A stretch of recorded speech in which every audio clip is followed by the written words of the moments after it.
They say a mother's instinct is to protect her child at all costs, to stand between them and the fire, to take the bullet, to bear the weight of the world so they never have to feel it.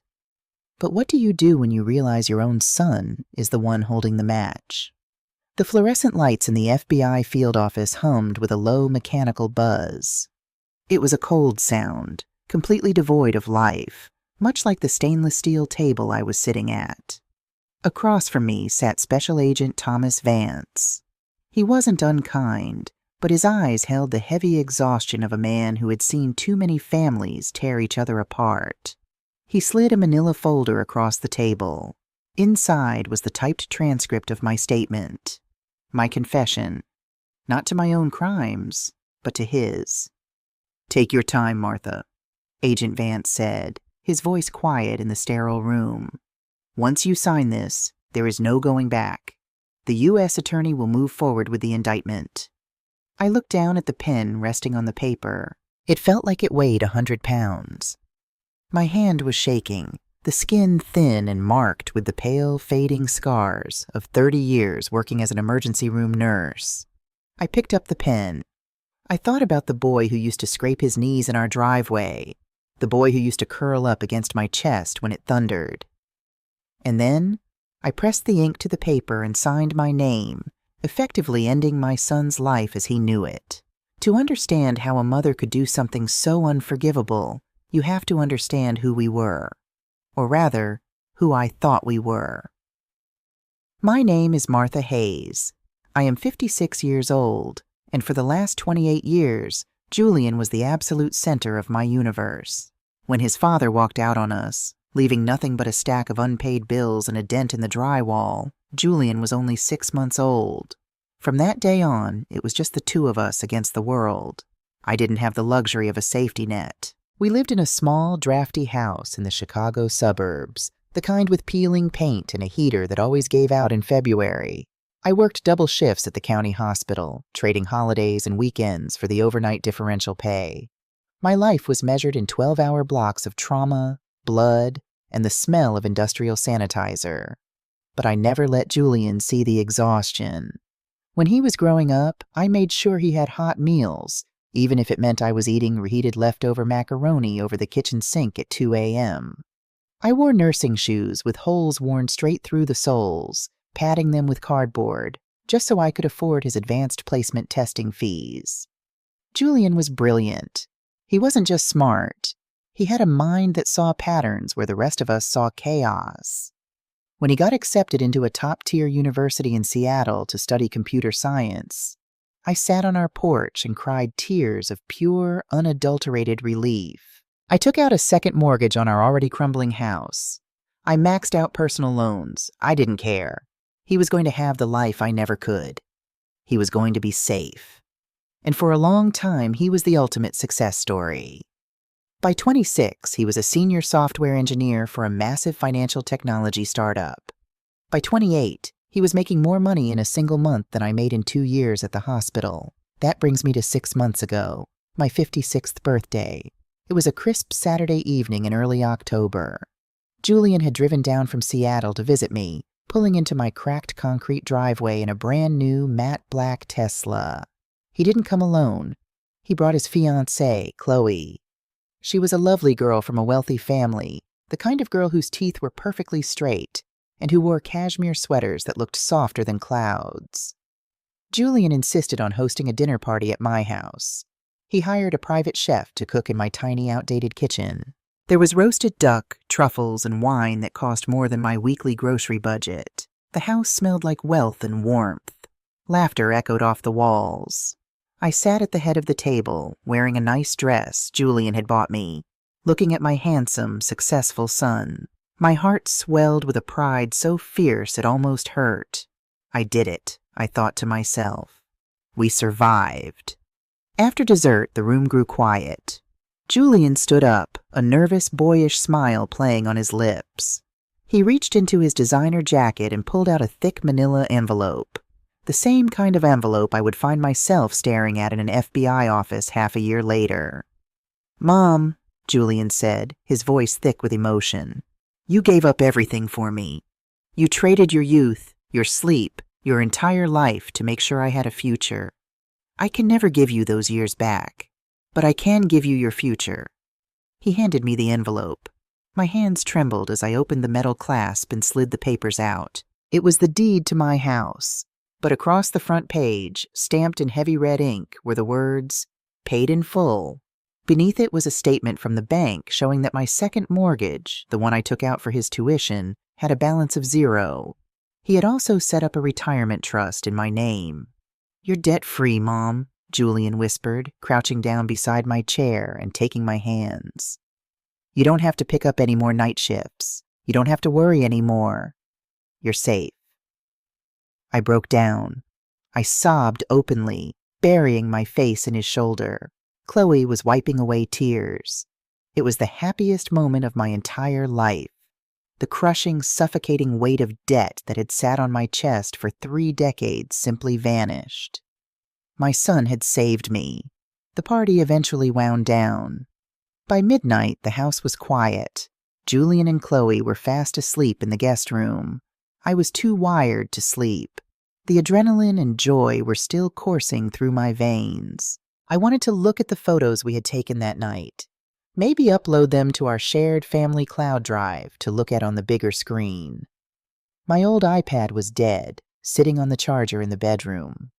But Julian had left his sleek silver work laptop sitting open on the kitchen island. I knew his password. It was my birthday, a sweet detail he had never bothered to change. I tapped the spacebar to wake the screen, intending to just open the web browser. The screen glowed to life, illuminating the dark kitchen in a harsh blue light. But the web browser wasn't open. Instead, a complex dashboard was running, filled with scrolling lines of code and massive spreadsheets. I blinked, my tired eyes trying to make sense of the dense information. I was about to close the window when a pop-up notification flashed in the corner of the screen. It was an automated alert. It read, "Critical, payment gateway error, route 4. Under normal circumstances, I wouldn't have thought twice about it. He was a software engineer. Errors were part of his job. But my eyes caught the data routing beneath the error message. It was a list of names. Familiar names. Miller, Abigail, Cancer Fund. Target goal, $45,000. Collected, $45,000. Platform transfer, $38,250. Diverted, 15% routing fee, $6,750. Destination, wallet 88B-, crypto-encrypted. I froze. The kitchen suddenly felt freezing cold. I scrolled down, my fingers shaking on the trackpad. Row after row, name after name. Pediatric leukemia funds, heart transplant campaigns, GoFundMe accounts for car crash victims. Next to every single one of them was the same mathematical equation. 15% of their donations were being quietly shaved off, rerouted, and dumped into an untraceable encrypted cryptocurrency wallet registered to an administrative IP address. Julian's IP address. I stared at the screen, the blue light reflecting in my wide, terrified eyes. The warmth of the wine, the joy of the evening, the immense relief of my paid-off mortgage, it all turned to ash in my mouth. I looked toward the hallway, where my son was sleeping peacefully in the guest room. The boy I had raised. The boy who had just bought my freedom. And then I looked back at the screen, watching another notification flash as $600 meant for a dying child's chemotherapy was quietly siphoned into my son's account.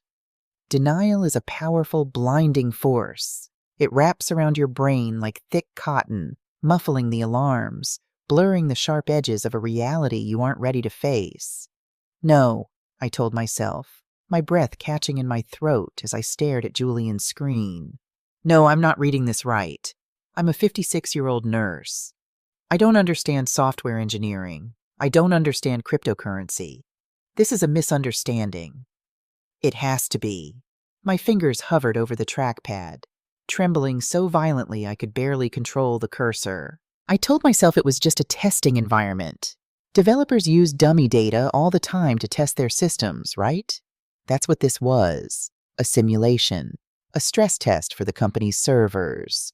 My son was a good man. He was the boy who used to volunteer to walk the neighbor's three-legged dog. He was the young man who just handed me the deed to my house so I could finally sleep through the night. He wouldn't steal. He couldn't. But the cursor moved, and with a soft click, I opened the main directory folder labeled Route 4. The cotton in my brain began to unravel. This wasn't dummy data. I recognized the names. Working in the emergency room at the county hospital, you hear things. You see the community flyers pinned to the corkboard in the cafeteria. You see the tearful GoFundMe links shared on local Facebook groups. My eyes locked onto a specific row in the spreadsheet. Elias Thorne, pediatric leukemia. I knew Elias. He was a frail 7-year-old boy who had come through my ER 3 months ago with a neutropenic fever. His mother, a young waitress who looked like she hadn't slept in a year, had been frantically trying to raise $80,000 for an experimental bone marrow trial in Texas. The community had rallied. They held bake sales, car washes, and shared the donation link thousands of times. They had finally hit their goal last week. I had even donated $50 myself. I looked at the data on Julian's screen. Target goal, $80,000. Collected $80,000. Platform transfer, $68,000. Diverted, 15% routing fee, $12,000. Destination, wallet 88B-crypto-encrypted, $12,000. Gone. Siphoned off in a fraction of a second, hidden behind layers of corporate-sounding jargon like routing fees and server maintenance overhead. The family wouldn't even know they had been robbed. The platform's front-end interface would simply show that the payment processing fees were higher than expected due to international routing or tax withholds. When people are desperate, when they are fighting for their child's life, they don't read the microscopic terms and conditions. They just take whatever money is left and run to the hospital. Julian knew that. He had weaponized their desperation. A cold sweat broke out across my forehead. The kitchen, which just hours ago had been warm and filled with laughter, now felt like a crypt. I opened another folder, then another. Wallet 88B ledger. The screen filled with lines of cryptocurrency transfers. Hundreds of them, thousands of them. Small amounts, large amounts, all flowing like a digital river into a single encrypted vault. I scrolled to the bottom of the ledger to see the current estimated balance. $1,450,230. I clamped a hand over my mouth to stifle a physical gag. My stomach lurched violently. $1.5 million. Blood money. I stumbled backward away from the kitchen island, my hip bumping hard into the counter. I didn't feel the pain. My mind was suddenly racing, violently snapping puzzle pieces together that I had previously ignored. A mother wants to believe the best of her child. When Julian started making real money, I was just so proud of him. But as I stood there in the dark, the math of his life began to dismantle itself in my head. Software engineers make good money, yes, but they don't buy an $80,000 matte black Tesla in cash at 28.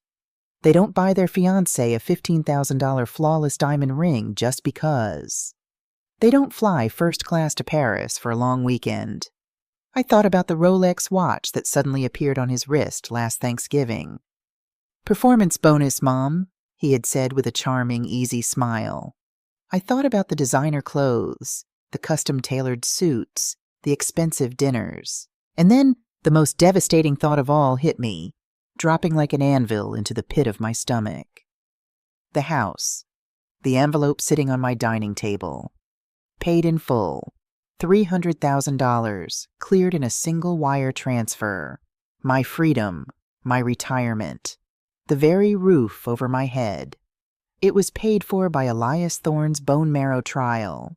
It was paid for by the single mothers, the grieving widows, the terrified families who were begging strangers on the internet to help them buy one more week, one more month of life for the people they loved.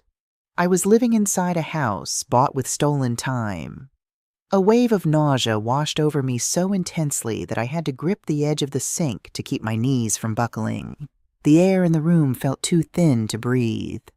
"My son is a monster," a voice whispered in the back of my mind.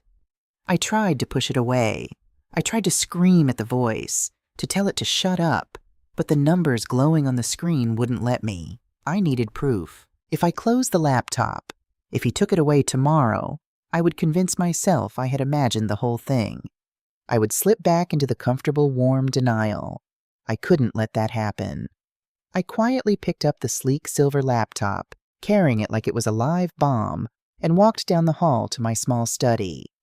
I plugged the USB cable of my old, clunky laser printer into the side of his machine. I didn't know how to export the files, so I just started taking screenshots. I opened the code.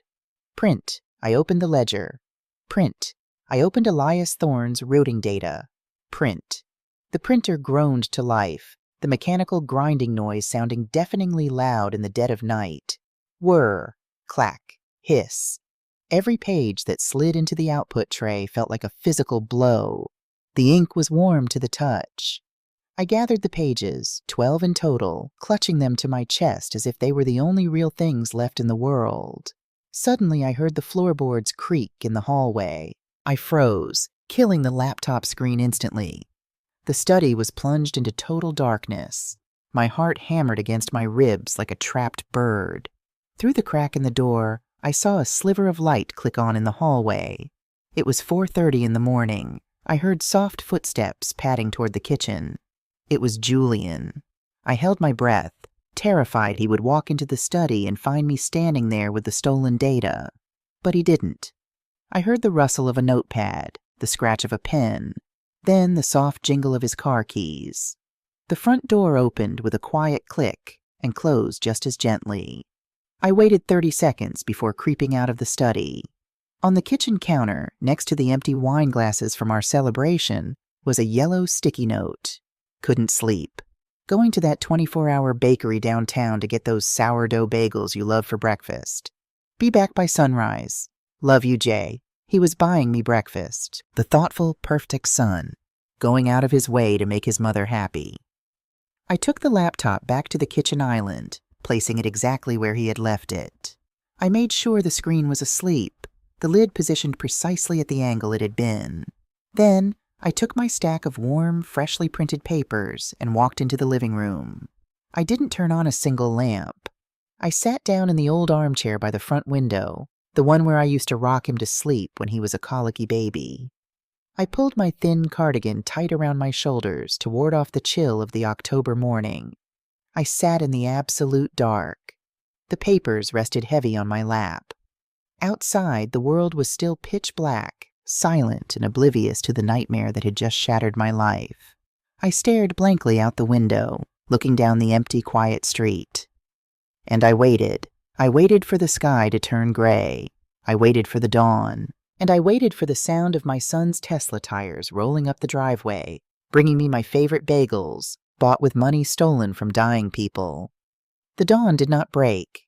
It simply bled into the sky, turning the pitch-black night into a bruised, sickly gray.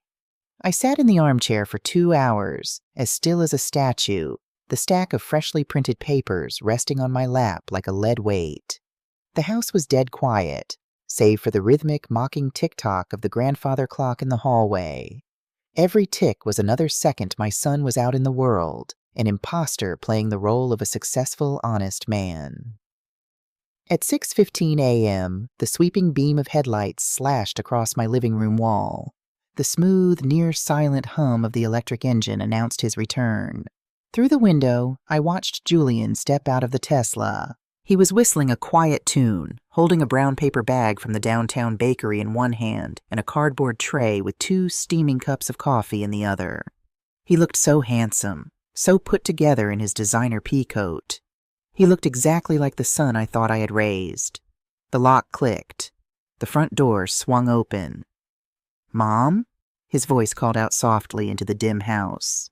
The smell of roasted coffee beans and warm sourdough flooded the entryway, a smell that normally would have made my mouth water. Today, it made my stomach churn. "You up? I brought the good roast from that place on 5th. He walked into the living room and stopped dead in his tracks. I hadn't turned on a single lamp. I was just a shadow sitting in the corner, staring at him. "Mom? You scared me." He let out a nervous chuckle, reaching for the wall switch. The warm yellow light flooded the room. He took one look at my face, pale, tear-streaked, and hollow, and his smile vanished. His eyes dropped to the thick stack of papers resting on my knees. He didn't drop the coffee. He didn't gasp. For a terrifying, suspended moment, the brilliant software engineer in his brain simply assessed the variables. He recognized the laser-printed spreadsheets. He knew exactly what they were. Very slowly, Julian walked over to the coffee table and set the bag and the drinks down. The silence between us was so thick, it felt like it was suffocating me. "You shouldn't have looked at my computer, Mom," he said quietly. There was no panic in his voice, just a cold, calculating disappointment. My hands shook as I grabbed the papers and threw them onto the coffee table. They scattered across the wood, Elias Thorne's name landing face up next to the bakery bag. "Elias Thorne," I whispered, my voice cracking, barely more than a rasp. "He is 7 years old, Julian. He comes into my ER. I held his mother's hand while she cried because she thought she couldn't afford the bone marrow trial that might save his life. You stole $12,000 from a dying child." Julian sighed, running a hand through his perfectly styled hair. He sat down on the edge of the sofa, leaning forward, resting his elbows on his knees. He looked at me not with the guilt of a caught criminal, but with the weary patience of a teacher trying to explain a complex math problem to a slow student. "I didn't steal from him, Mom," Julian said smoothly. "The trial was $80,000. They hit the goal. The kid is going to Texas. I just optimized the routing." "You optimized it?" I screamed, the sudden volume tearing at my throat. "You siphoned it into an encrypted crypto wallet. You robbed them. Do you know how much the platform itself takes?" Julian's voice rose to meet mine, a sudden flare of defensive anger breaking through his calm facade. "These corporate fundraising sites take 8 to 10% right off the top just for hosting a web page. They make millions off sick people. All I did was write an algorithm that bypasses their corporate fee structure and reroutes a slight premium. The patients still get the vast majority of their money. The platform assumes it's an international routing tax. Nobody gets hurt." "Nobody gets hurt?" I stared at him, my vision blurring with fresh tears. "You are taking money meant to keep people alive to buy yourself a Tesla, to buy Chloe a diamond ring. What kind of monster are you?" He didn't flinch. Instead, he dropped to his knees right in front of my chair. He reached out and grabbed my trembling hands. His grip was tight, desperate. The cold corporate logic vanished, replaced instantly by the terrified, vulnerable boy I had spent my life protecting. "I did it for us," he pleaded, his eyes shining with unshed tears. "I did it for you, Mom." "Don't you dare put this on me," I sobbed, trying to pull my hands away, but he held on tighter. "Listen to me," Julian begged. "Remember the winter I was 12, when the heater broke and we had to sleep in the living room with the oven door open just to keep from freezing? Remember when you cried at the kitchen table because my college tuition check bounced and you thought I'd have to drop out? I watched you destroy your body for me. I watched you pad your shoes with cardboard so I could have a winter coat." "That was my choice, because I loved you," I cried out. "And this is mine," Julian shot back. "I looked around at these billionaires, these tech CEOs making absolute fortunes off the backs of people like you, and I realized the game is rigged, Mom. You play by the rules, and you die tired, poor, and broken. I swore to God I would never let you feel that cold again. I swore I would give you the life you deserved." He let go of my hands and pointed a shaking finger toward the dining room, where the manila envelope containing the deed to the house still sat on the table. And then Julian delivered the fatal blow. "Where do you think the money came from, Mom?" he asked, his voice dropping to a terrifying, deadly whisper. "The $300,000 I wired the bank yesterday to pay off your mortgage. Where do you think it came from?" The air was violently sucked out of my lungs. The room started to spin. "No!" I gasped, clutching my chest. "No, you said it was your bonus." "There is no bonus," Julian stated, his eyes locking onto mine with ruthless precision. "It came from Wallet 88B, the crypto account. I liquidated it, washed it through a shell LLC, and paid the bank. You own this house now, Mom. Free and clear. paid for by my algorithm. I felt like I was going to be sick. I pushed myself out of the chair, stumbling backward, trying to get away from him, trying to get away from the truth. But there was nowhere to run. "If you go to the police," Julian said, standing up slowly, his shadow looming over me in the bright living room. "If you take those papers to the FBI, do you know what happens?" I shook my head, unable to speak, unable to breathe. "They don't just arrest me, Mom," he continued, his tone methodical, driving the nail directly into my heart. "Federal authorities use asset forfeiture laws. They trace every single dollar connected to that wallet. They seize the Tesla. They seize my bank accounts. And they seize this house. The deed is in your name, but it was purchased with stolen funds. They will take it." He stepped closer, his voice softening, a twisted kind of sympathy in his eyes. "You will be 56 years old, bankrupt and homeless. The hospital will fire you when the scandal hits the local news. You'll have nothing. And because you accepted the money, the federal prosecutor could easily charge you as an accessory after the fact. We will both go to federal prison." He was right. Oh God. He was right. My mind raced through the terrifying legal realities. The FBI wouldn't care about a mother's sacrifice. They would only see the paper trail. They would see a nurse who lived in a house paid for by defrauding cancer patients. "You're trapping me," I whispered, the fight completely draining out of my body. My legs gave way, and I sank back into the armchair, a hollow, empty shell of the woman who had woken up yesterday. "You're holding me hostage." Julian knelt in front of me again, resting his head on my knees, just like he used to do when he was a little boy, asking for forgiveness after breaking a window. "I'm saving you," he murmured into the fabric of my dress. "I'm protecting us. I promise you, Mom. I'll stop. Today. I'll log in, I'll delete the routing code, and I'll wipe the servers. It ends right now. The money we have is enough. Just, please, don't destroy our family. Don't throw away everything I built for you. Just let it go." I looked down at the top of his head. I wanted to scream. I wanted to call 911. I wanted to drag him by his collar to the police station and make him beg Elias Thorne's mother for forgiveness. But then I looked around my living room. I looked at the warm walls. I thought about the crushing, suffocating weight of my debts. I thought about the prospect of starting over, of sleeping in my car at 56, of watching my only child be marched away in handcuffs, branded a monster on national television. The instinct to protect my child and the sheer primal terror of poverty won. With shaking hands, I reached down and slowly gathered the printed papers from the coffee table. I stacked them together, neatly, mechanically. I didn't look at Elias's name again. I couldn't. "Delete the code," I whispered, the words tasting like poison on my tongue. "Delete it today, and never, ever speak of this to me again." "I promise, Mom," Julian said, looking up at me, a brilliant, relieved smile breaking across his face. "I love you. I knew you'd understand." He stood up, kissed my forehead, and walked into the kitchen to pour the coffee, as if nothing had happened, as if we had just argued about the weather. I stood up, my body aching as if I had aged 20 years in a single night. I walked down the hall to my study. I opened the bottom drawer of my heavy oak filing cabinet, placed the stack of papers inside, and locked it with a small brass key. I slipped the key into my pocket.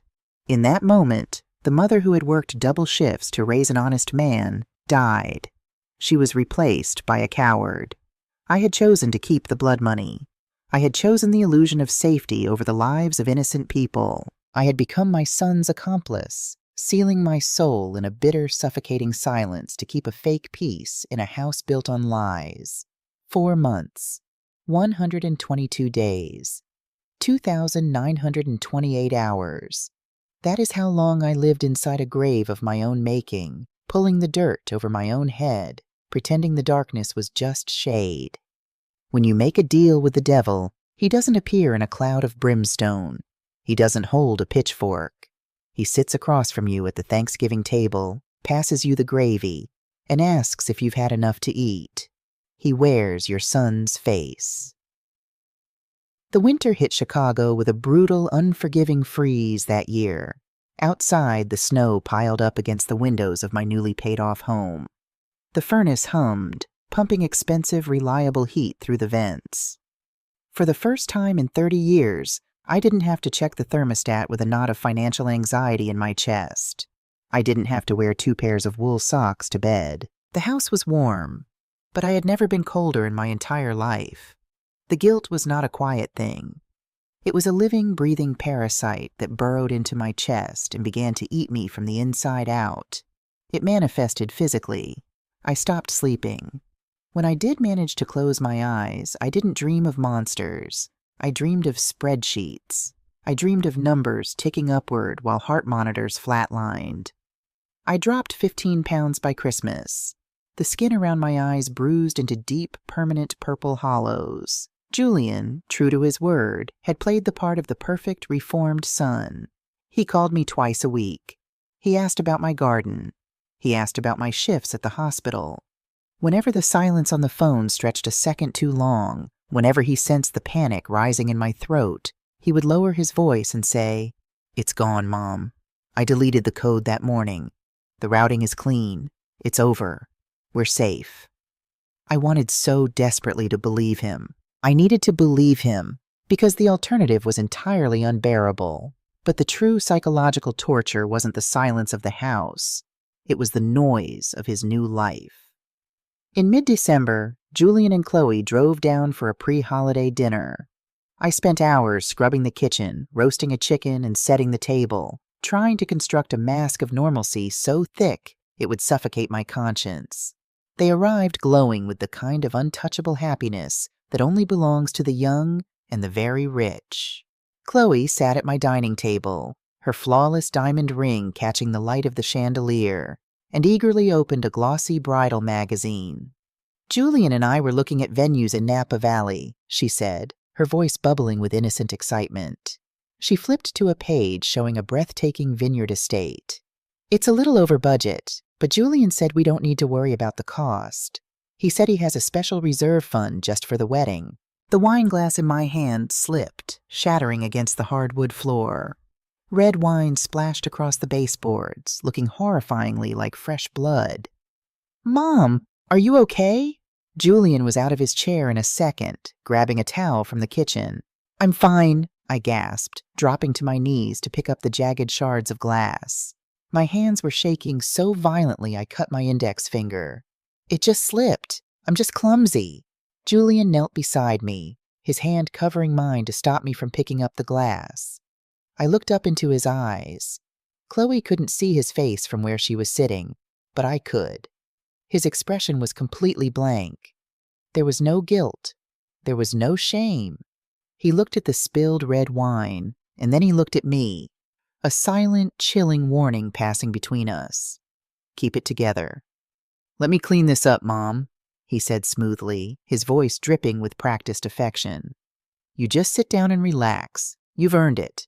I sat back in my chair, wrapping a napkin tightly around my bleeding finger, and watched my son seamlessly transition back into the loving fiancé. I looked at Chloe's radiant, smiling face. She had no idea. She was planning the happiest day of her life, completely unaware that the special reserve fund paying for her imported orchids and vintage champagne was built on the graves of strangers. I excused myself, went into the downstairs bathroom, locked the door, and dry-heaved over the porcelain sink until my ribs ached. I stared at my pale, terrified reflection in the mirror. "You are a coward," I whispered to the glass. "You are an accomplice. If the house was a haunted prison, the hospital was a daily execution." Going to work at the county emergency room became a grueling exercise in psychological endurance. Before, I had looked at my patients with profound empathy. I had held their hands, wiped their tears, and fought the insurance companies on the phone for them. Now, every patient who walked through those double doors looked like a potential victim. I found myself obsessively checking the billing charts of the families I treated.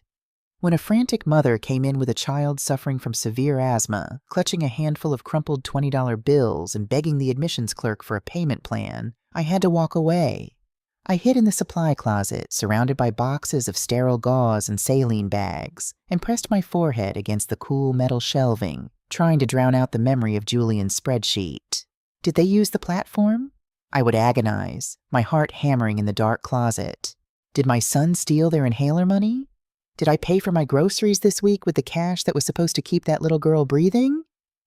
I began quietly paying out of pocket for minor prescriptions for the poorest patients. I would slip the pharmacy vouchers into their discharge papers, a pathetic, desperate attempt to buy back a fraction of my soul. But it was like trying to empty the ocean with a teaspoon. The guilt was absolute. It tainted every breath I took. By February, the exhaustion had settled into my bones. The lie was a physical weight I carried on my back, grinding my spine to dust. I was surviving, but I wasn't living. I was just a ghost haunting my own life, waiting for the other shoe to drop. It happened on a Tuesday. It was 3:15 a.m., the dead zone of the night shift. The frantic rush of evening accidents had slowed to a crawl. The ER was eerily quiet, save for the rhythmic beeping of the monitors and the low hum of the vending machine down the hall. I was sitting at the nurse's station, staring blankly at a blinking cursor on my computer screen, nursing a lukewarm cup of terrible hospital coffee. I was trying to convince myself, for the 1,000th time, that Julian had truly stopped. 4 months had passed. I hadn't seen any more massive purchases. He seemed focused on his legitimate work. He kept his promise, I told myself, tracing the rim of my coffee cup. He made a terrible mistake, but he stopped. It's over. Then the silence of the night was violently torn apart. The piercing, panicked wail of an ambulance siren cut through the freezing February air, growing louder and more frantic by the second. The sound bounced off the concrete walls of the ambulance bay, sending a jolt of pure adrenaline straight into my bloodstream. The radio on the dispatcher's desk crackled to life, the paramedic's voice tight with urgent tension. "County General, this is Rescue 4. We are 2 minutes out. Incoming male, late 20s. Severe end-stage kidney failure. Patient crashed at home, currently unresponsive. Vitals are crashing. Have the crash cart ready and page the nephrologist on call immediately. We are losing him." I was on my feet before the transmission ended, my training overriding the exhaustion. "Trauma Room 1, I shouted to the attending physician, snapping on a pair of blue latex gloves. "Get the crash cart. Move!" The double doors of the ambulance bay burst open, letting in a blast of freezing wind. The paramedics rushed in, pushing the gurney at a dead sprint. The young man on the stretcher was ashen, his lips tinted a terrifying shade of blue. A woman older, her gray hair messy and her winter coat thrown haphazardly over her pajamas, was running alongside the gurney, sobbing hysterically. "Please!" she was screaming, her voice cracking with absolute terror. "Please save him! He was supposed to get the transplant. We had the money, we were just waiting for the transfer. Please don't let my boy die." I grabbed the edge of the gurney to help steer it into Trauma Room 1. As I did, I looked up and made eye contact with the sobbing mother. My breath stopped in my throat. The hospital around me seemed to instantly vanish, the shouting doctors and blaring alarms fading into a muffled, distant static. I knew her. It was Abigail Miller. And the young man dying on the stretcher beneath my hands, the man whose transplant funds had been mysteriously delayed, was her son. Trauma Room 1 became a blur of controlled violence. If you have never been inside an emergency room during a code blue, you might think saving a life is a gentle, sterile process. It isn't. It is brutal, chaotic, and deafening. It is the sickening sound of a patient's ribs cracking under the sheer, desperate weight of chest compressions. It is the sharp tearing of plastic packaging as IV lines are ripped open with our teeth, the frantic shouts of drug dosages, and the smell of ozone, sweat, and copper. "Push 1 milligram of epinephrine in! I need another line now!" Dr. Evans shouted over the frantic, erratic beeping of the heart monitor. I was at the head of the bed, operating the bag valve mask, forcing pure oxygen into the lungs of Abigail Miller's son. His name was David. He was only 26. His skin was the color of wet ash, his body completely flaccid as the team worked furiously around him. "V-fib! He's in ventricular fibrillation!" a nurse yelled. Charge the paddles to 200, Dr. Evans ordered, grabbing the defibrillator. Clear. The patient's body arched violently off the table as the electric current slammed through his chest. We all stared at the monitor, holding our collective breath, praying for the jagged lines to organize into a rhythm, but the screen only showed a chaotic, dying flutter. Charge to 300. Clear. Again the shock. Again the flutter. We worked on him for 42 minutes. For 42 minutes, I pushed air into the lungs of a boy whose mother was pacing a hole into the waiting room floor just 30 feet away. I poured every ounce of my strength, my training, and my desperate prayers into his lifeless body. But sometimes sheer willpower is not enough. The human body is a machine, and when it is broken beyond repair, it simply stops. The erratic fluttering on the monitor slowed. The peaks grew further and further apart until they flattened into a single glowing green line. Beep. The sound of the flat line in a trauma room is the loudest silence on earth. The frantic shouting stopped. The rushing footsteps ceased. The team slowly stepped back from the gurney, their shoulders slumping in synchronized defeat. Dr. Evans pulled off his surgical cap, running a shaking hand over his sweaty forehead. He looked up at the digital clock mounted on the wall. Time of death, 3:42 a.m., he said quietly. I stood frozen at the head of the bed. My hands were still gripping the plastic mask over David's mouth. I couldn't let go. I felt as though if I let go, the reality of what had just happened would crush me. Martha, Dr. Evans said gently, placing a hand on my shoulder. Let him go. He's gone. I stepped back, my chest heaving. I looked down at my blue latex gloves. During the frantic compressions, an IV line had blown. There was a smear of dark, arterial blood across my left palm. I stumbled backward, backing out of the trauma room and into the sterile hallway. I practically ran to the staff washroom. I tore the gloves off my hands and threw them into the biohazard bin, but the phantom sensation of the blood remained. I turned the faucet on as hot as it would go and pumped a massive handful of harsh iodine soap into my palms. I scrubbed my hands together until the skin was raw, burning, and red. I scrubbed until I thought I would take the top layer of my own skin off, but I still felt dirty. I felt contaminated. As a young woman, I had always believed that a mother's love could fix anything. I believed that if I just loved Julian enough, if I sacrificed enough, the darkness in the world wouldn't touch him or me. I thought my devotion was a shield.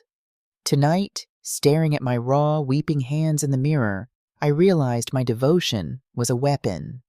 I dried my hands, took a deep, shuddering breath, and walked out to the waiting room. Usually, the attending physician delivers the fatal news, but Abigail Miller was part of my community. I knew her. I couldn't let Dr. Evans do this alone. When we pushed open the swinging doors of the waiting area, Abigail was sitting alone on a vinyl sofa. She was clutching a mangled styrofoam cup of water, her eyes darting frantically toward us. The moment she saw Dr. Evans' face, the grim set of his jaw, the sorrow in his eyes, she knew. Before he could even speak the words, Abigail let out a sound I will never, ever forget. It was not a cry. It was a visceral, animalistic howl of pure, absolute agony. It was the sound of a soul being ripped out of a body. She collapsed forward, her knees hitting the linoleum floor. I rushed forward and dropped to my knees beside her, wrapping my arms around her shaking frame. I'm so sorry, Abigail, I wept, burying my face in her shoulder. I am so sorry. We did everything we could. She clung to my scrubs like a drowning woman. We stayed there on the floor for a long time, the cold fluorescent lights buzzing above us. Dr. Evans quietly retreated, giving us space. We were so close, Martha, Abigail gasped between hysterical sobs, her fingers digging painfully into my arms. We were so close. The transplant center in Chicago had a kidney. We were supposed to go yesterday. I know, I whispered, stroking her messy gray hair. I know. We had the money, she cried, pulling back to look at me, her eyes wild with a devastating mixture of grief and rage. The community raised the $80,000. It was sitting right there in the GoFundMe account, but when I went to wire it to the hospital's financial coordinator, it was gone. The blood in my veins turned to ice water. "What?" I breathed. Abigail reached into her coat pocket with trembling hands and pulled out her smartphone. She unlocked it and forced it into my hands. "The platform," she sobbed, burying her face in her hands. "It said there was a routing error. They took almost $12,000 as a priority international routing fee just hours before the wire was supposed to clear. The transplant coordinator said we were short. They said the hospital policy wouldn't allow them to secure the kidney without the full deposit. We lost our spot on the list while I was trying to call the bank to borrow the difference. And then his blood pressure just dropped." I looked down at the glowing screen of her phone. I didn't just see a receipt. I saw the exact same user interface, the exact same corporate font, the exact same Route 4 error code that I had seen on Julian's silver laptop 4 months ago. Diverted, $11,850. Status, processed. My heart completely stopped. The air vanished from the room. He didn't stop. The realization hit me with the force of a freight train. He never stopped. He never deleted the code. He never wiped the servers. When he knelt in my living room, kissed my forehead, and swore to me on his life that he would end it, he was looking me dead in the eye and lying. He just hid the application deeper. He just got better at masking the routing. He let me carry the crushing weight of his secret. He let me believe I had saved him, while he went right back to his keyboard and continued to bleed dying people dry. I handed the phone back to Abigail, my hand shaking so violently the device rattled against her fingers. "I'm sorry," I whispered, my voice completely hollow. I stood up from the floor. I walked away from the sobbing mother, away from the waiting room, away from the life I had known. I walked down the sterile white hallway, my footsteps echoing like gunshots in the quiet hospital. I looked down at my hands. The physical blood was washed away, but the stain was there, glowing in my mind. It wasn't just David's blood. It was Elias's blood. It was the blood of every single patient whose file had crossed Julian's desk over the last 4 months, while I sat in my warm, paid-off house and pretended everything was fine. My silence hadn't protected my son. My silence had armed him. It had given him the ultimate cover he needed to keep operating in the dark. By choosing to stay quiet, I hadn't just saved my own retirement. I had signed the death warrant for a 26-year-old boy. I stopped in front of the glass doors leading out to the ambulance bay. I looked at my reflection in the dark glass. The terrified, cowardly accomplice who had been hiding for 4 months was gone. In her place was a mother who realized that the most profound act of love she could ever perform for her son was to stop him, no matter the cost. Even if it meant destroying him, even if it meant destroying myself. The cold awakening settled into my bones. I didn't cry. I didn't shake anymore. I knew exactly what I had to do. I was going to Seattle, and I was going to tear my son's empire to the ground. The flight to Seattle was 4 hours long, but to me, it felt like 4 lifetimes. I stared out the scratched oval window at the endless expanse of white clouds, rehearsing the lie over and over in my head until it tasted like the truth. When Julian picked me up from SeaTac Airport, he looked genuinely alarmed by my appearance. I had lost more weight. My hair was brittle, my eyes sunken and shadowed. I didn't have to act traumatized. The grief of watching Abigail Miller's son die on my table was carved deeply into my face. "Mom, my God," Julian Satu said, wrapping his arms around me in the arrivals terminal. His cashmere coat smelled like expensive cedar and cold city air. I forced myself not to flinch when his chest pressed against mine. "You look exhausted. I'm so glad you called." "It's just burnout, sweetie," I murmured, staring blankly over his shoulder. "We lost a young patient in the ER last week, 26 years old. Kidney failure. It hit me really hard. I needed to get away from the hospital for a few days." I felt a microscopic hesitation in his embrace, a split-second freezing of his muscles at the mention of kidney failure. But it was gone as quickly as it came. He pulled back, his face a perfect mask of sympathetic concern. "You did the right thing coming here. You can stay as long as you need. Chloe and I are going to take care of you." Julian's penthouse in downtown Seattle was a monument to his stolen wealth. It was a sprawling, ultra-modern loft with floor-to-ceiling windows overlooking the steel-gray waters of Puget Sound. Everything was glass, polished concrete, and minimalist leather. It felt less like a home and more like a high-end museum. For 2 days, I played the part of the grieving, exhausted mother. Chloe made me artisanal chamomile tea. Julian ordered takeout from Michelin-starred restaurants and set up a cozy reading nook for me by the fireplace. They were suffocating me with kindness. Every time Julian smiled at me, every time he asked if I was comfortable, my mind flashed back to the flatline monitor in Trauma Room 1. I bided my time. I mapped out the apartment. I watched his routines. Julian worked from home on Thursdays. His office was at the end of the long glass hallway, a room dominated by a massive curved monitor and a heavy oak desk. I noted that when he went to the bathroom, he didn't lock his computer screen. He was arrogant. He felt completely untouchable in his own fortress. On Thursday night, I waited until the apartment went completely dead. At 2:15 a.m., the digital clock on my bedside table cast a faint red glow across the guest room. I slipped out from under the heavy-down comforter. I didn't put on my slippers. Barefoot was quieter. I was wearing a pair of simple cotton pajamas, but hidden in the right pocket was a 256-gigabyte USB flash drive I had bought with cash at an airport kiosk. The polished concrete floors were freezing against the soles of my feet. I moved down the hallway like a ghost, measuring my breaths, hyper-aware of every microscopic creak the building made as the coastal wind battered the high-rise windows. The door to Julian's office was slightly ajar. I pushed it open. The room was dark, save for the rhythmic, pulsing amber light of his computer tower breathing in sleep mode. I sat down in his expensive ergonomic leather chair. My hands were shaking so violently that I had to interlock my fingers and press them against my chest for a full 10 seconds just to steady them. "Do it," a voice commanded in my head. "For David. For Elias.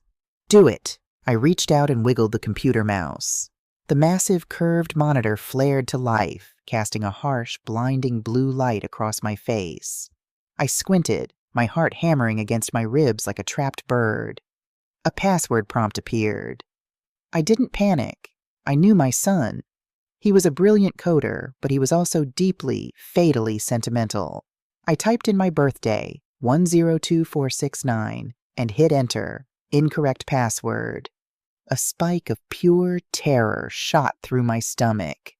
I bit my lower lip, tasting copper. Think, what else?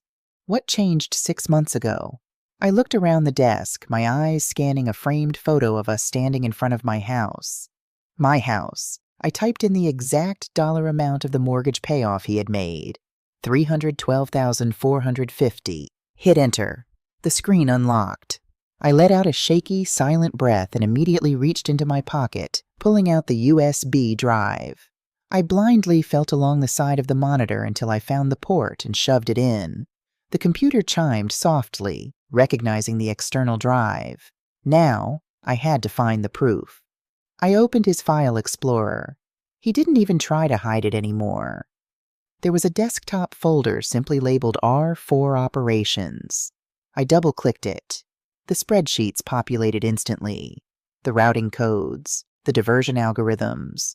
But this time, it was worse. I saw the live dashboard. The numbers were ticking upward in real time. It wasn't just my local county anymore. He had expanded. The program was quietly skimming from campaigns in California, New York, Texas.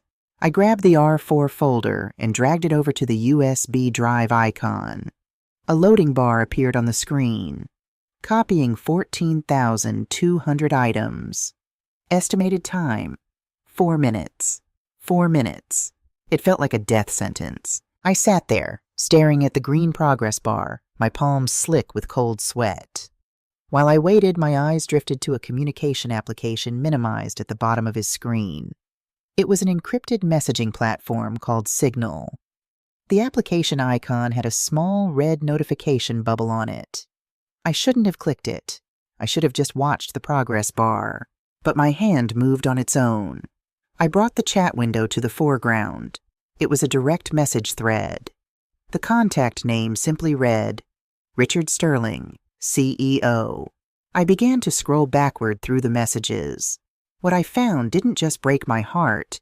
It fundamentally rewrote everything I thought I knew about the monster I had raised. October 26th, the day after I confronted Julian in my living room. Julian, Richard, we have to shut Route 4 down. I'm serious. My mother found the routing data on my laptop. She knows. I promised her I'd delete the code. I need out. Richard Sterling. Calm down, Julian. She's your mother. She's not going to the feds. You buy her something nice, and you keep the servers running. We are pulling $300,000 a month. We don't stop. Julian, you don't understand. It's tearing her apart. I can't do this to her. I'm taking the system offline tonight. My breath hitched. I scrolled down, my eyes flying across the bright screen. Richard Sterling, you aren't taking anything offline. Let me remind you of the corporate architecture you built, Julian. Who holds the encryption keys to Wallet 88B? You do. Whose name is on the LLC that registered the proxy servers? Yours. I am strictly an angel investor on paper. If this platform gets audited, my hands are completely clean. The IP routing, the digital signatures, the offshore transfers, they all point directly and exclusively to you. Julian, are you threatening me? Richard Sterling, I'm stating a fact. If you try to shut down Route 4, I will anonymously forward the exact IP logs to the SEC and the FBI Cyber Division. You will take the fall for a multi-million-dollar federal wire fraud scheme. You will go to federal prison for 20 years. And remember, Julian, your mother's house was paid off with that money. They'll take her down as an accessory. Richard Sterling, keep the code running. That's an order. I stared at the screen, the blue light burning my retinas. A nauseating wave of realization crashed over me. Julian hadn't lied to me that morning in the living room. When he knelt on the floor and promised me he would stop, he had actually meant it. He had tried to walk away, but he couldn't. He had built a flawless machine for a ruthless billionaire, and in doing so, he had built his own cage. Richard Sterling was the puppet master harvesting the millions, completely insulated from the legal fallout. Julian was nothing but the designated scapegoat, the fall guy. If the ship sank, Julian was the only one chained to the anchor. He was a thief. He was a criminal. But he was also a terrified 28-year-old boy, held hostage by his own boss, drowning in a nightmare he couldn't escape, all to protect me from being indicted as his accomplice. Tears finally spilled over my eyelashes, hot and stinging. "Oh, Julian," I whispered into the empty room. I glanced at the copying window. 98%, 99%. The progress bar inched toward the finish line. I needed to get the drive. I needed to take this to the FBI, not just to stop the theft, but to show them Richard Sterling's messages. It was the only way to prove Julian was coerced into keeping it running. It was the only card I had left to play to save my son from taking the full, devastating brunt of the law. 100%. Copy complete. I reached out and gripped the plastic casing of the USB drive, preparing to pull it from the port. Click. The sound was as loud as a gunshot. Overhead, the heavy, recessed LED lights of the office flared to life, flooding the room in searing, blinding white light. I gasped, my hand freezing on the USB drive. My heart stopped dead in my chest. I slowly turned the leather chair around. Standing in the doorway, barefoot, wearing a pair of gray sweatpants and a white t-shirt, was Julian. He wasn't looking at my face. His eyes were locked dead onto my trembling hand, which was still firmly wrapped around the silver flash drive plugged into his computer. The silence in the room was absolute. The air grew so thick I couldn't pull it into my lungs. "Mom," Julian said. His voice wasn't angry. It wasn't panicked. It was hollow, echoing with a profound, shattered devastation. "What are you doing?" "What are you doing, Mom?" Julian's voice didn't echo with rage. It was worse. It was hollow, carrying the flat, deadened tone of a man watching his own executioner sharpen the blade. The glaring overhead lights of the office erased all the shadows, exposing me completely. I didn't try to hide my hand. I didn't try to make an excuse. With a trembling, stiff motion, I pulled the silver USB drive from the port and gripped it so tightly in my fist that the plastic casing bit into my palm. "I saw the messages, Julian," I breathed, my voice shaking uncontrollably. "I saw what Richard Sterling is doing to you. I saw that he's forcing you to keep the servers running, that he's threatening to frame you." I took a step toward him, tears spilling hot and fast down my cheeks. My maternal instinct, that desperate, foolish drive to protect my cub, flared up one last time. "We can take this to the FBI, Julian. We can show them that you tried to stop. We can make a deal. You don't have to carry this alone anymore. Let me help you." "Help me?" Julian interrupted. A short, bitter laugh escaped his lips, sounding like tearing paper. He finally stepped into the room, his bare feet padding softly against the concrete floor. He didn't look at the computer. He didn't look at the drive in my hand. He just looked at me with an exhaustion so profound it seemed to age him 20 years. "You think the FBI cares about a Telegram chat log?"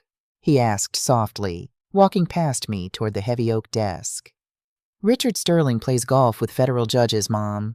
He has senators on his speed dial. He structured the entire company's architecture so that every single digital footprint leads directly back to my IP address. I am the architect. I am the sole signatory. If I walk into an FBI field office with that drive, Richard's lawyers will have it buried before I even finish my coffee, and I will be charged as a rogue employee who embezzled millions. I am the fall guy. There is no deal." "Then we hire a lawyer," I sobbed, stepping closer to him. "We fight it. You tell them the truth." "The truth is that I stole millions of dollars from dying people, Mom," he suddenly shouted, slamming his fist down on the desk so hard the wood shuddered. The sudden violence of it made me flinch backward. Julian squeezed his eyes shut, taking a ragged breath, trying to compose himself. When he opened them again, the anger was gone, replaced by a terrifying, desperate clarity. "The feds have been sniffing around the platform for 3 weeks, he said, his voice dropping to a rapid, frantic whisper. "They issued a subpoena to our hosting provider on Tuesday. I knew the walls were closing in. I knew Richard was going to burn me. So I made a contingency plan." He reached under the heavy oak desk. I heard the electronic beep of a hidden biometric safe. A heavy steel door clicked open. Julian pulled out a thick leather travel wallet and tossed it onto the glass surface of the desk. It landed with a heavy, final thud. He unzipped it and pulled out 2 crisp navy blue passports. Next to the passports, he laid down 2 pieces of thick cardstock. Airline boarding passes. "First-class one-way tickets to Dubai," Julian said, his eyes locking onto mine, burning with a feverish intensity. "The UAE has no extradition treaty with the United States for financial crimes. We leave out of a private airfield in 3 hours. The plane is waiting. I've already moved $4 million in untraceable crypto to an offshore account. We will have enough money to live like royalty for the rest of our lives. They will never, ever touch us." I stared at the boarding passes. My name, Martha Hayes, was printed perfectly in bold black letters on the top ticket. "What about Chloe?" I whispered, my mind struggling to process the sheer scale of his delusion. "What about your fiancé?" Julian swallowed hard, looking away for a fraction of a second. "Chloe wouldn't understand. She grew up with a silver spoon. She'd panic. She'd turn me in. I can't risk it. It's just us, Mom, like it's always been. Just you and me against the world." He walked around the desk and closed the distance between us. He reached out and gently wrapped his warm hands around my freezing, trembling fists. "I did all of this for you," he pleaded, his voice breaking, tears finally welling in his eyes. "Every line of code I wrote, every dollar I took, it was to make sure you never had to suffer again. Please, Mom, don't let them put me in a cage. Don't let them take your son away. You have the drive. You have my life in your hands right now." He dropped to his knees in front of me, burying his face in my stomach, wrapping his arms around my waist. He was weeping openly now, the powerful, wealthy software engineer reduced to a terrified little boy begging his mother to check under the bed for monsters. "Please," he sobbed into my shirt. "Choose me. For once in your life, choose me over the rules. Come with me." I stood there in the blinding white light of the office, looking down at my son. I felt the smooth, cold plastic of the USB drive pressing into my palm. If I dropped the drive, if I got on that plane, I would keep my son. I would live in luxury. We would be safe. But then I closed my eyes, and the luxury vanished. In the darkness behind my eyelids, I didn't see the glittering skyline of Dubai. I saw the peeling paint of the county hospital. I saw Abigail Miller, collapsed on the vinyl floor, screaming a sound that tore through the universe as her son's heart stopped beating. I saw 7-year-old Elias Thorne, his bald head resting on a thin pillow, waiting for a bone marrow trial he could no longer afford. If I got on that plane, I wasn't just saving my son. I was validating his absolute destruction of innocent lives. I was telling him that their blood was an acceptable price to pay for our comfort. I realized with a soul-crushing finality that the boy I had raised was already gone. He died the moment he decided a human life was worth a 15% routing fee. I gently placed my free hand on top of Julian's head, stroking his hair just like I did when he was 6 years old. "I love you, Julian," I whispered, my tears falling onto his designer shirt. "I love you more than life itself." Julian let out a shaky breath of relief, his shoulders dropping. "I know, Mom. I know. Let's go pack. But I can't let you be this monster anymore," I said. Julian froze. He slowly pulled his head back, looking up at me, the relief in his eyes shattered, replaced by a dawning, uncomprehending horror. "I'm sorry," I wept, stepping back, breaking his embrace. "I'm so sorry." "Mom, what are you doing?" he stammered, scrambling to his feet. "Give me the drive. If you walk out that door with it, they'll arrest me. They'll take the house. You'll have nothing." "They already have the house, Julian," I said, my voice eerily calm despite the tears streaming down my face. I reached up to the collar of my cotton pajama shirt. My hands were perfectly steady now. I unfastened the top 3 buttons and pulled the fabric aside. Taped to my collarbone, secured beneath a heavy strip of clear medical adhesive, was a small, black, rectangular microphone. A thin wire ran down my side, connecting to a transmitter taped tightly against my ribs. Julian stared at the wire. The color drained completely from his face, leaving him looking like a corpse. His mouth opened, but no sound came out. "I didn't just come to visit," I whispered, the words tasting like ash. "I went to the FBI field office in Chicago 3 days ago. They've been listening, Julian. They've been listening to everything." You wore a wire?" Julian finally choked out, stumbling backward until his spine hit the edge of his desk. He looked at me not as a mother, but as an alien, a terrifying stranger he had never met. "My own mother. You wore a wire into my house?" "I had to stop you," I cried, taking a step toward him. "You wouldn't stop." "You betrayed me," he screamed, his voice cracking with a raw, primal agony. He grabbed the framed photograph of us off the desk and hurled it across the room. It smashed against the wall, glass exploding across the polished concrete. "I gave you everything. I saved you, and you handed me to the wolves."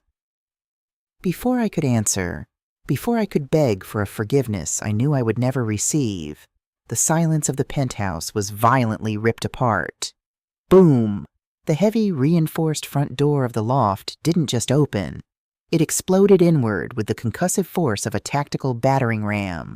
The sound shook the glass walls of the office. "FBI, nobody move!" A terrifying cacophony of heavy combat boots pounding against the concrete floor echoed down the hallway. "Stay where you are! Show me your hands!" Julian didn't run. He couldn't. He just stood pinned against his desk, his eyes wide and vacant, staring at the shattered glass of our photograph on the floor. 5 heavily armed SWAT agents in dark Kevlar flooded into the office, their assault rifles raised, tactical flashlights blinding us. Red laser dots danced frantically across Julian's chest. "Get on the ground, now!" an agent bellowed, grabbing Julian by the shoulder and forcing him roughly to his knees. Julian didn't resist. He was entirely limp. The metallic snick-snick of heavy steel handcuffs ratcheting tightly around his wrists sounded louder than the shouting. Special Agent Thomas Vance walked into the room behind the tactical team. He was wearing a dark windbreaker, his face grim. He looked at Julian on the floor, then walked over to me. I stood frozen, my arm outstretched, the USB drive resting in my open palm. "You did the right thing, Martha," Agent Vance said softly, gently taking the drive from my trembling hand.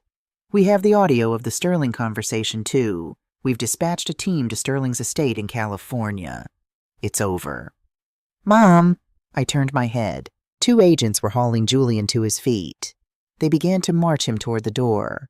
As they dragged him past me, Julian stopped resisting just long enough to turn his head and look me directly in the eyes. I expected to see the terrified little boy begging for his mother. I expected to see tears. But there were no tears. His eyes were cold, hard, and empty. The love, the desperation, the history of 28 years of sacrifice had been entirely wiped away, replaced by a freezing, undiluted hatred. It was a look of absolute, unforgiving finality. In that single glance, he didn't just disown me, he damned me. I watched as they marched my only child down the long glass hallway. I watched as the elevator doors closed, swallowing him whole. I stood alone in the wreckage of his office. I walked over to the floor-to-ceiling window and pressed my forehead against the cold glass, looking down at the street 60 stories below. A moment later, the flashing red and blue lights of the federal cruisers illuminated the wet Seattle pavement. I watched them shove a figure in a gray sweatshirt into the back of an unmarked SUV. Even from 60 stories up, through the thick, soundproof glass, I swear I could hear the heavy metallic slam of the police car door. It sounded exactly like a coffin being nailed shut. Here is the final part of the story, bringing the emotional journey to its powerful, devastating conclusion. 2 years is a strange measurement of time.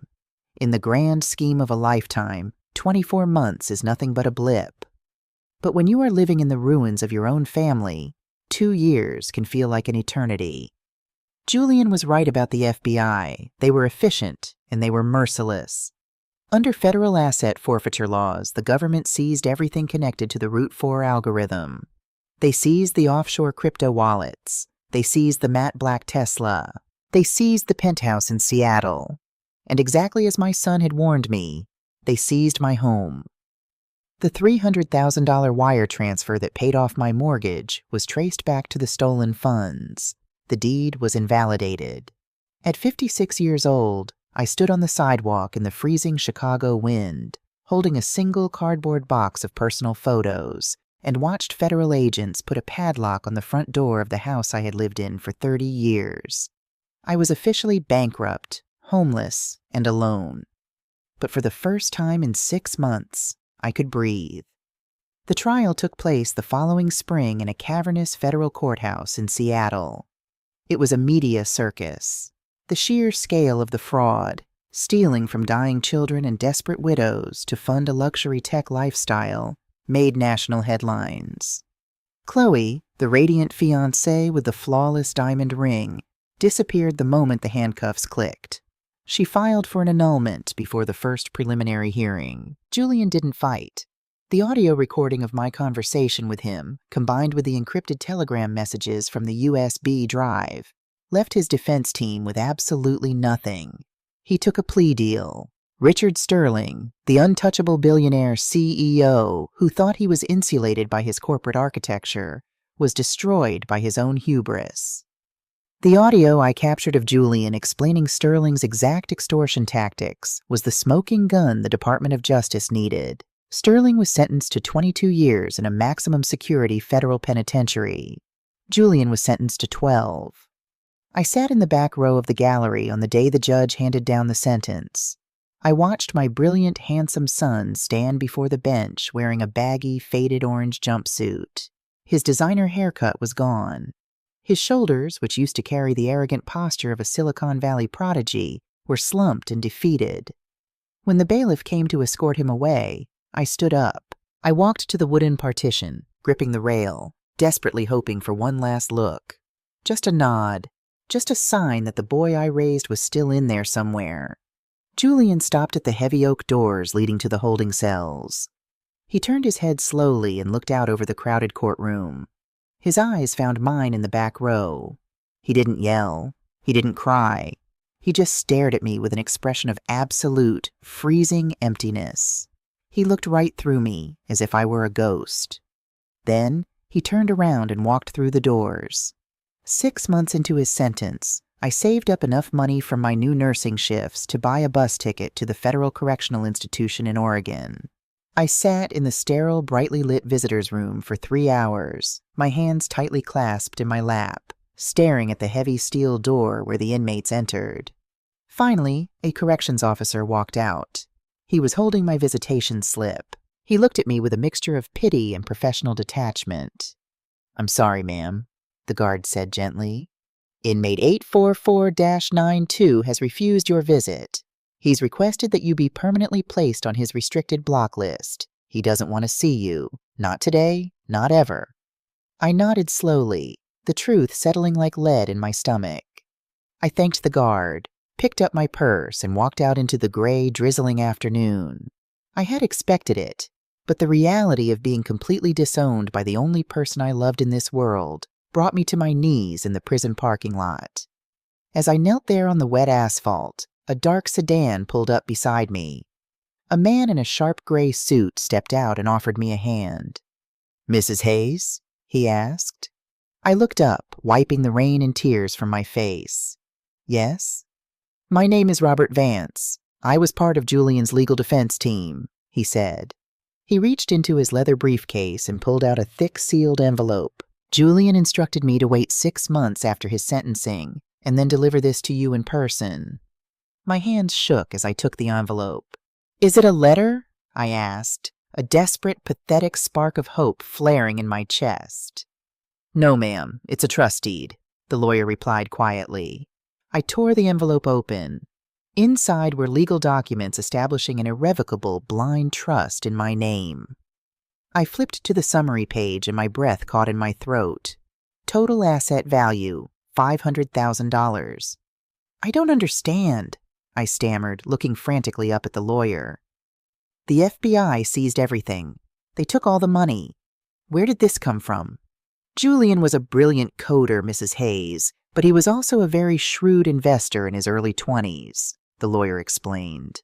Long before Route 4 existed, before he ever went to work for Richard Sterling, he made a series of highly successful, perfectly legal trades in the tech sector. That money sat in an old, forgotten brokerage account. The federal auditors reviewed it and cleared it. It is 100% clean." The lawyer looked at the prison walls, then back at me. "When he realized the FBI was closing in, a week before you arrived in Seattle, he liquidated that account and established this trust. He knew what was going to happen to your house. He knew he was going to prison. He set this up so that no matter what happened between the two of you, you would never have to work a night shift again. He hates you for what you did, Mrs. Hayes, but he wanted you to be safe." The lawyer tipped his head, got back into his sedan, and drove away, leaving me standing in the rain holding $500,000. It was the ultimate devastating paradox of my son. He was a ruthless criminal who stole from the dying, yet his core motivation, his desperate, twisted need to protect his mother from poverty, had survived the wreckage. Even as he cut me out of his life forever, he kept his promise to take care of me. I held the papers to my chest and wept. I wept for the beautiful, brilliant boy who got lost in the dark. I could have kept the money. Nobody would have blamed me. It was legal. It was clean. I could have bought a small condo, retired, and lived out my days in quiet comfort. But I knew that every time I bought a bag of groceries, every time I turned up the thermostat, I would see Abigail Miller's face. I would see Elias Thorne. You cannot build a peaceful life on a foundation of another family's tragedy.